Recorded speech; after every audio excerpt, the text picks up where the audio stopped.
Blackbird singing in the dead of night. Take these broken wings and learn to fly. All your life you were only waiting for this moment to arise.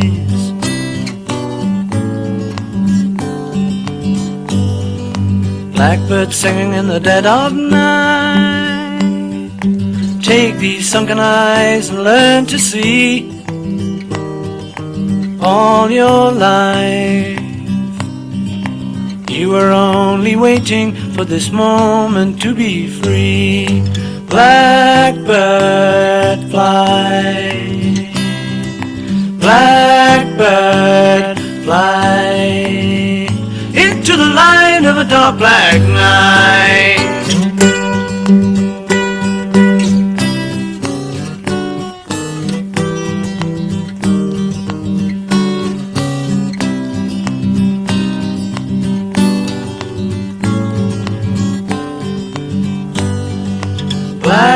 Blackbird fly, blackbird fly, into the light of a dark black night.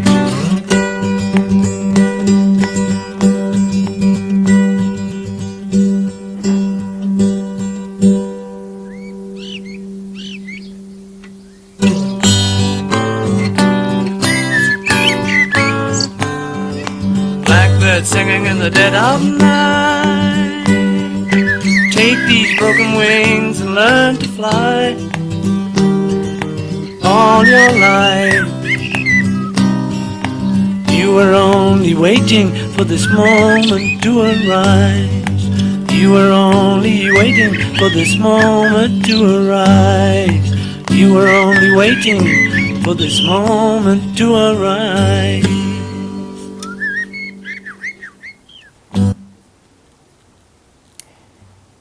Good afternoon and a very warm welcome to everyone. My name is Marilyn Morse and I feel very privileged to lead our service today to honour, pay tribute and to celebrate over 8 decades of life, the connections, the love, the memories of Valerie Waugh, but mostly known as Val, so that's what we're going to be calling her today. To everyone here in the chapel and to those watching online, thank you.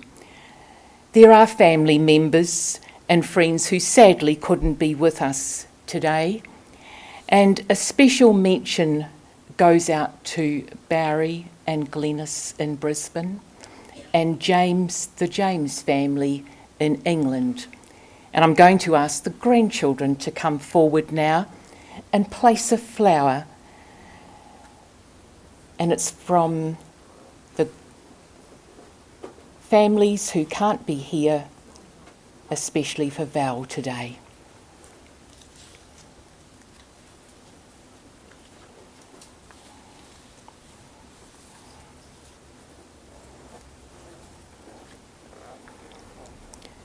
To those on live stream, I hope you'll all feel like you are a part of our chapel service today.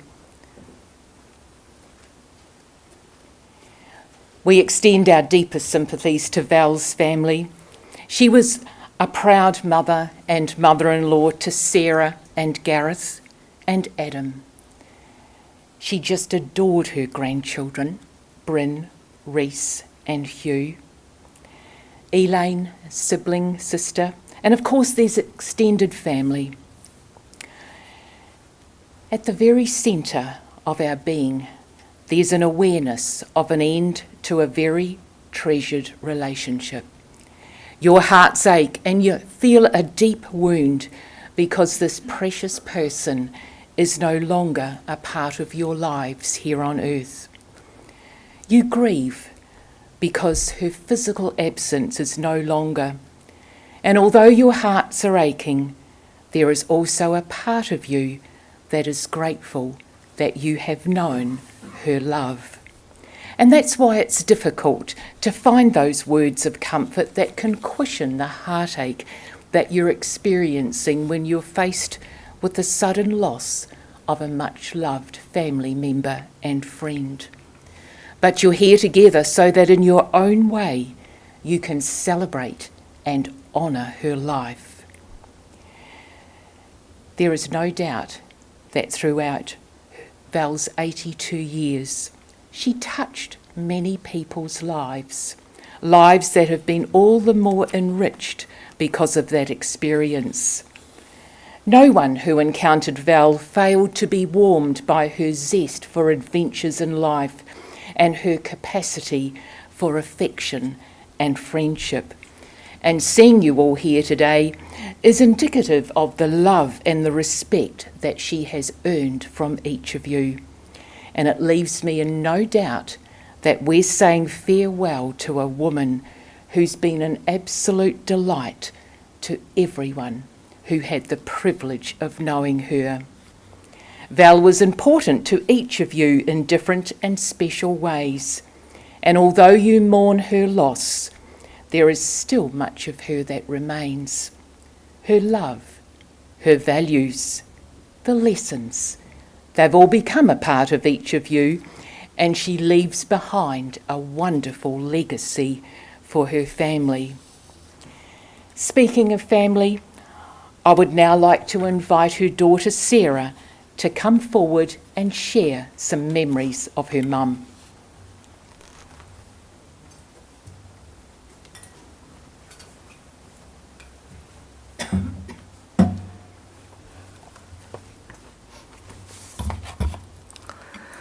Good afternoon. Some of you I haven't seen in quite a while, and some of you I am yet to meet. My name is Sarah, and Val was my mum. When I think about my mum, 4 things she most loved come to mind. A chat. She absolutely loved to chat. With anyone, anytime. She didn't have to know you. It could be face to face or on the phone. In fact, I would regularly spend a whole day trying to contact her, thinking she'd left the phone off the hook, only to find when she finally answered that she was having a phone day. That is, she would call 2 or 3 people she hadn't spoken to in a while and catch up with them for an hour or possibly 2. The boys used to laugh whenever we picked Mum up from a bus or train.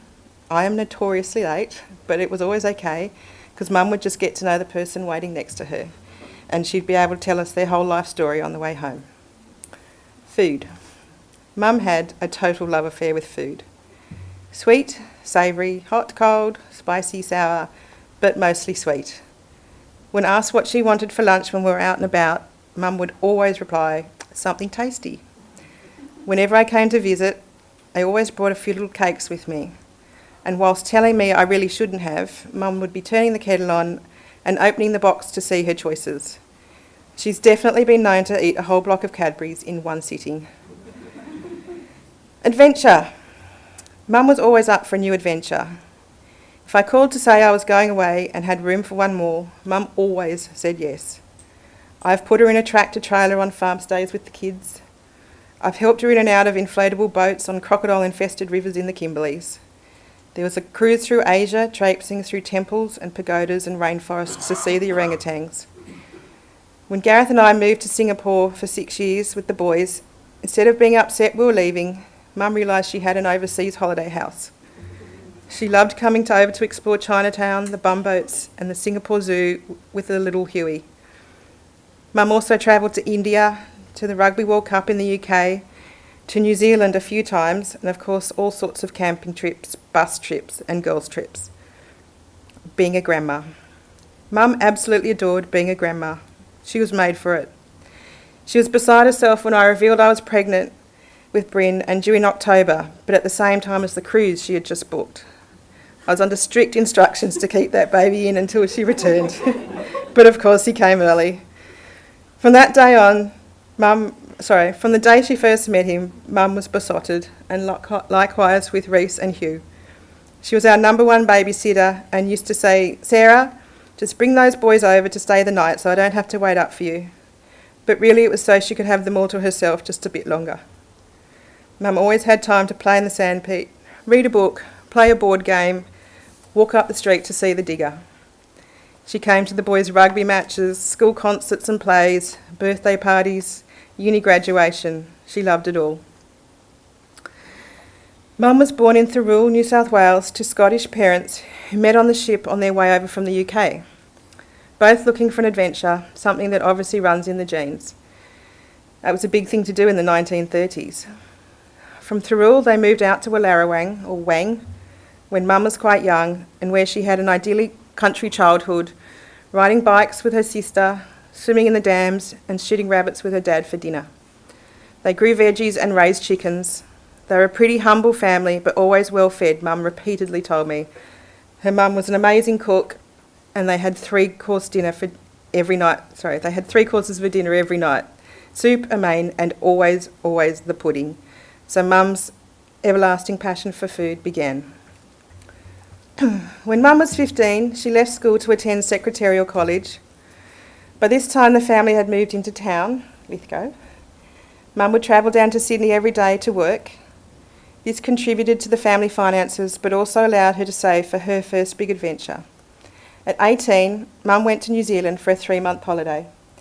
She stayed on in Wellington for 3 years, having a ball and making an amazing group of friends who she was still in contact with.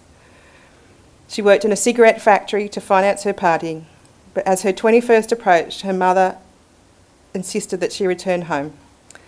The next chapter was about to begin. Soon after her return, she met John at a nightclub in Sydney. That night, the hypnotist invited Dad up onto the stage to be hypnotised, and he did such a great job, they couldn't wake Dad up. But so began a period of courting, and in September 1965, they were married. They started their married life living with Nan in Concord, buying their first house in Ermington a year or 2 later. I arrived soon after, followed by Adam. Mum and Dad then decided we would need a bigger house and upgraded to Carlingford, where they remained for 30 years.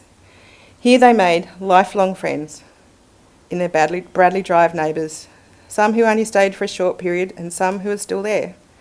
But all were welcome to come on Friday night to burn wood, drinking wine around the fire with a few nibbles thrown in.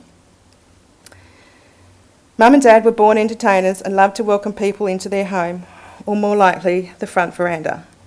We had many a long lunch sitting in the sun out the front, just waving at the neighbours driving past. When the time came to downsize and fulfil Mum's dream of a single-storey house, they sold up and moved to Lake Munmora in September 2003. Here they found a similar group in Mackay Close who liked to end the week at the garage with a drink and a chat. My boys grew up visiting Mum here, playing cricket in the cul-de-sac, running up and down the sand dunes, and swimming at Fraser Park. Great memories. Mum threw herself into her new retired life on the coast over the years, joining all sorts of groups. Probus, U3A College, book clubs, exercise at the Seniors Club, line dancing, laughing yoga, Lions Club and bowls. At U3A, Mum did several courses of interest, but she found a great group of friends in the Creative Writers Group. After a couple of semesters, Mum decided that she was not particularly interested in doing homework every week, and she tried to quit. But they wouldn't let her. They kept her as the social member and developed the group into a lunch bunch instead. After Dad died in 2012, Mum had a period of quite deep mourning and loneliness. She decided to do something about it. She found there was a local singles group. It took her a few attempts to get up the courage to walk into her first singles lunch, but here Mum found her people. She never looked back.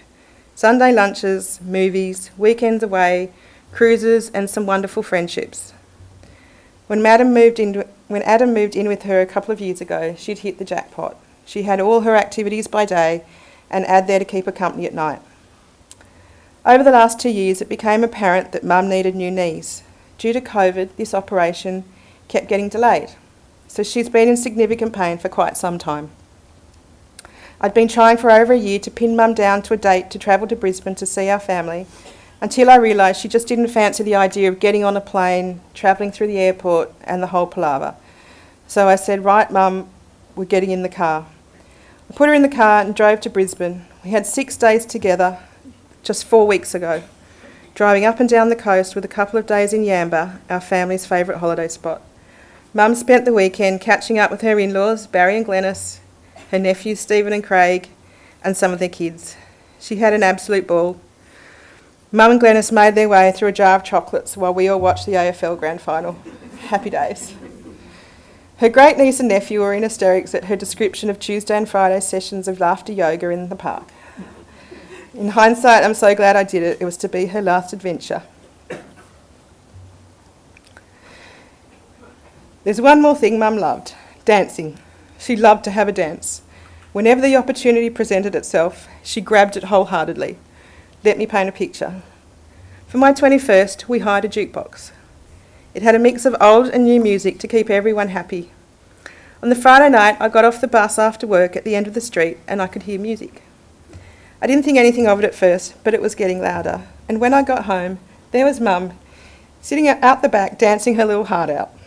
She continued all night Friday and most of Saturday. At the party on Saturday night, when the music cue got too long, she'd pull the plug to erase everyone else's choices and put in her own.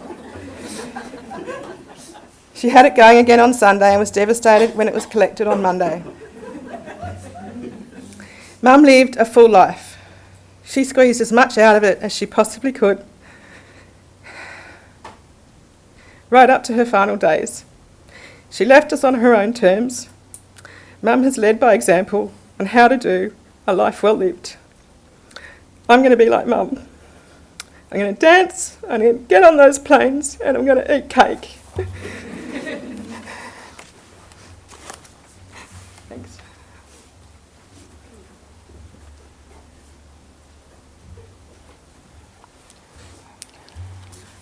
Wow, what an amazing lady. Fitted, as you said, Sarah, fitted so much into her lifetime. Well, Stephen, it's your turn now to come up and share some of your memories.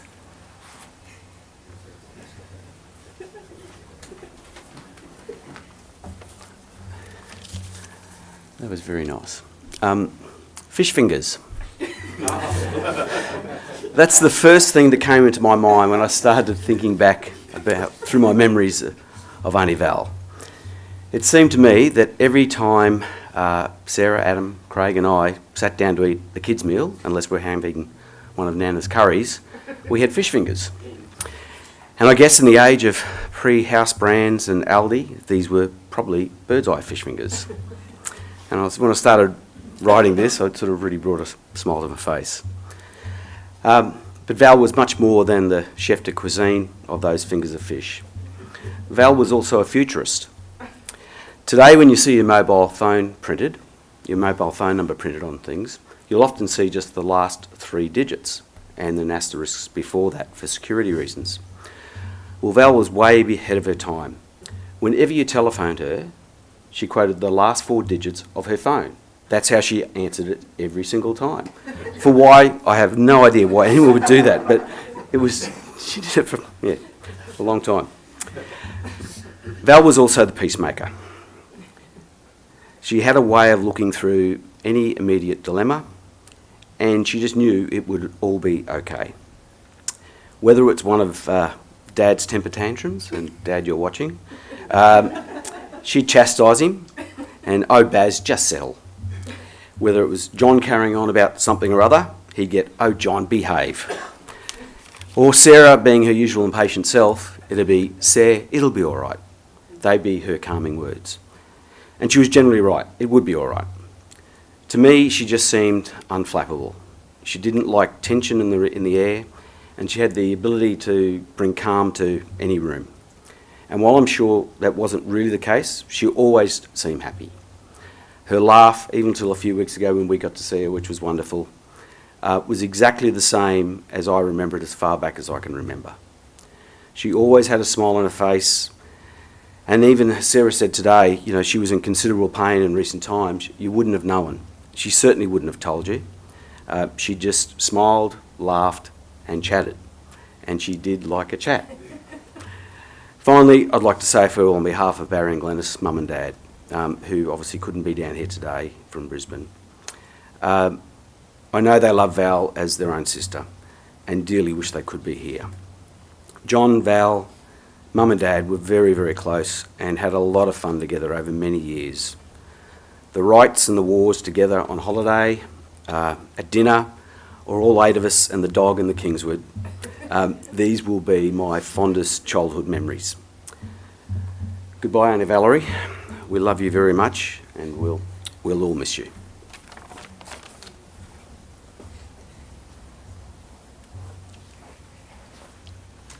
Thank you, Stephen, for sharing some memories. And when you go home and have your fish fingers tonight, you'll just be thinking of Val, won't you?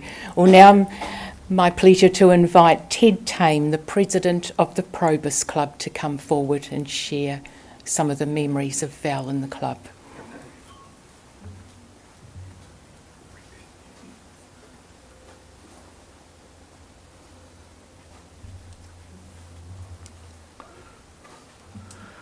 Good morning, everybody. Val joined our club, the Mackay Probus Club, in 2012. So she had 10 years of her life meeting us once a month, or more than once a month, because as well as our regular meetings, we have luncheon and outings days. And she was a constant person, a visitor at all those occasions where we could. She served on our committee for several years in hospitality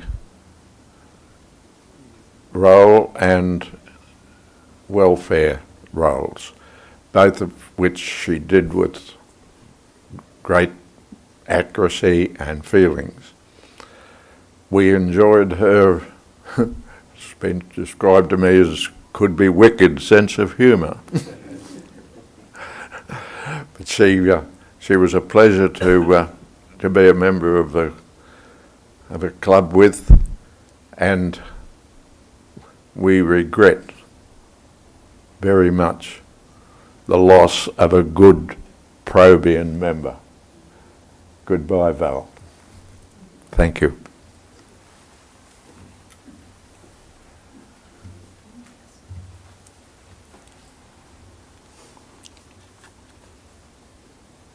Thank you, Ted, for sharing some of those memories, and I'm sure all the members of the club are so going to miss Val.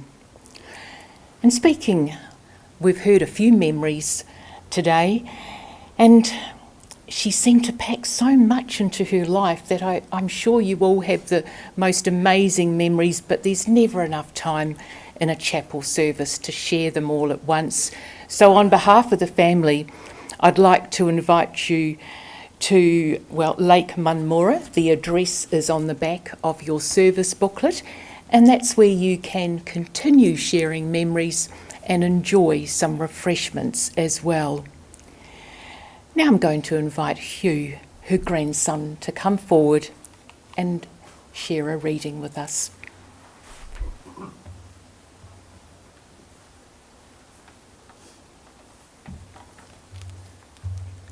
She is gone. You can shed tears that she is gone, or you can smile because she has lived. You can close your eyes and pray that she will come back, or you can open your eyes and see all that she has left. Your heart can be empty because you can't see her, or you can be full of the love that you shared. You can turn your back on tomorrow and live yesterday, or you can be happy for tomorrow because of yesterday. You can remember her and only that she is gone, or you can cherish her memory and let it live on. You can cry and close your mind, be empty and turn your back, or you can do what Val would want. Smile, open your eyes, love and go on.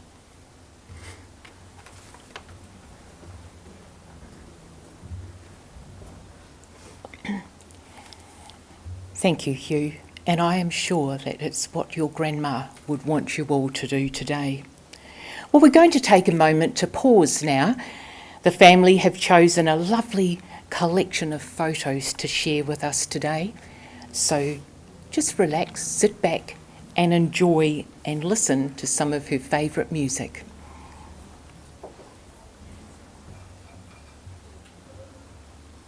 Close your eyes and I'll kiss you. Tomorrow I'll miss you.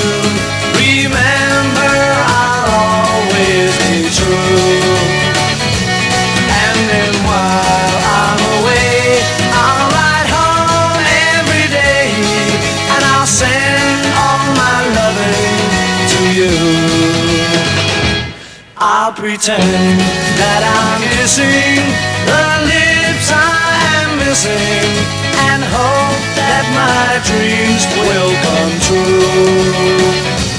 And then while I'm away, I'll ride home every day, and I'll send all my loving to you. All my loving I will send to you. All my loving, darling, I'll be true.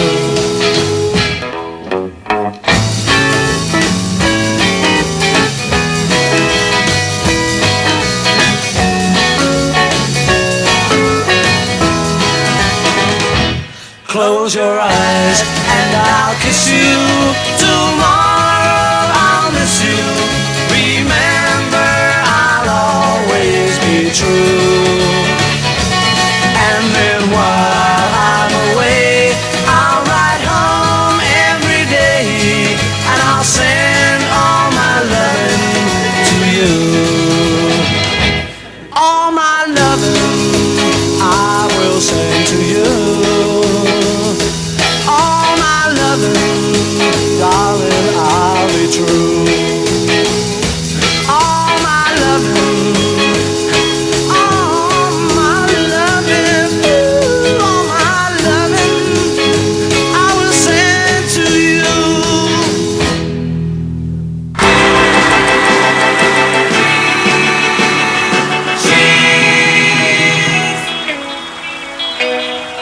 What would you think if I sang out a tune? Would you stand up and walk out on me? Lend me your ears and I'll sing you a song, and I'll try not to sing out of key. Oh, I get by with a little help from my friends. I get high with a little help from my friends. Gonna try with a little help from my friends.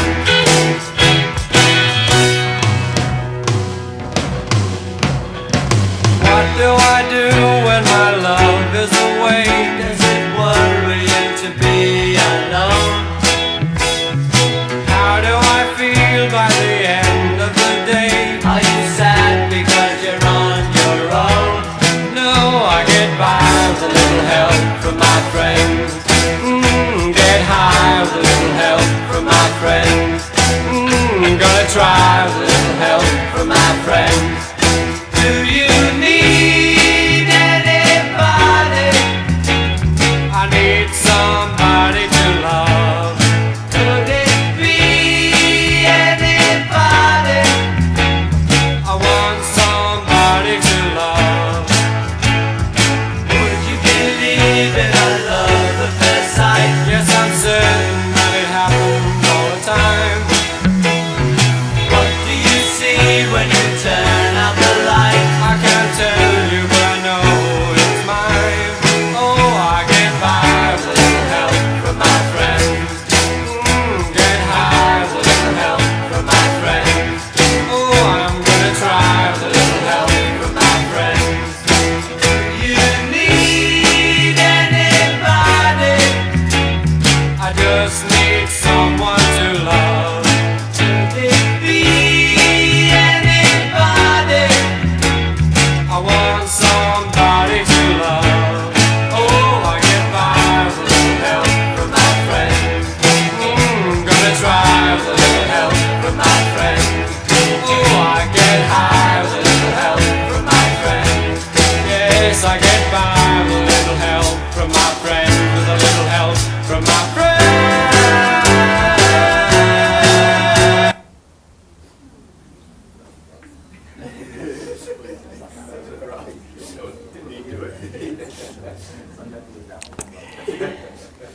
Aren't photos wonderful? They do bring back so many memories. Well, today we've paid tribute to the rich life of an adored wife, mother, daughter, sister, sister-in-law, aunt. A lady who just made the most of her years, living true to the adage that life is not a spectator sport.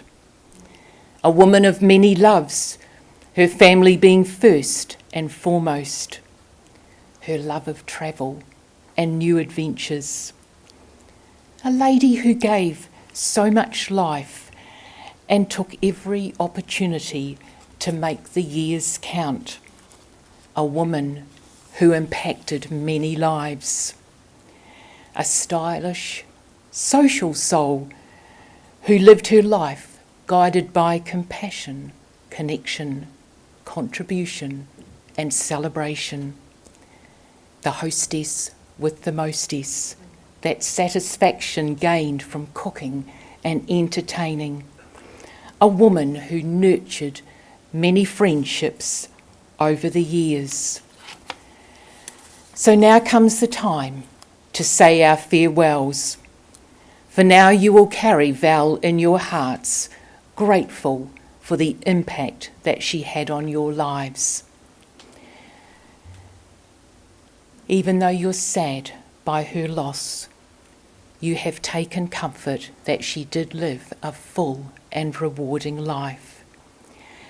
As we commit Valerie Waugh's precious memories to your hearts, you ask for the strength and the courage that she always showed to hold you and guide you in the days to come. We now leave Val to rest in peace.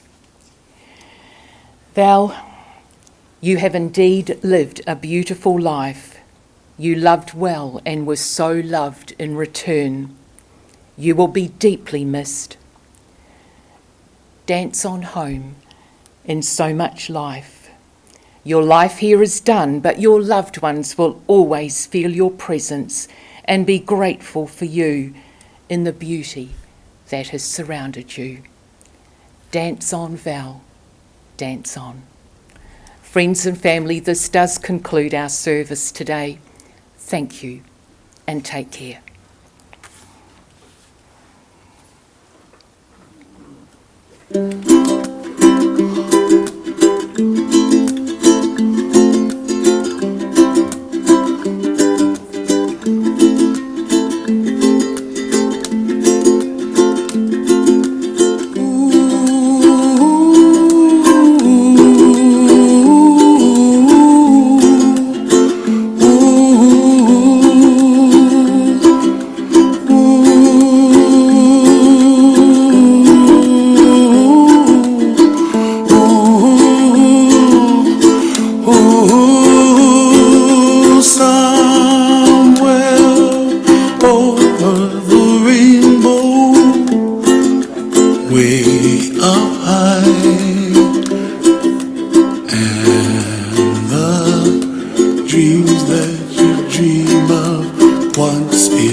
far behind. Me, where trouble melts like a lemon drops high above the chimney top. That's where you find me, oh, somewhere over the rainbow, way up high. The dreams that you dare to, why, oh why can't I?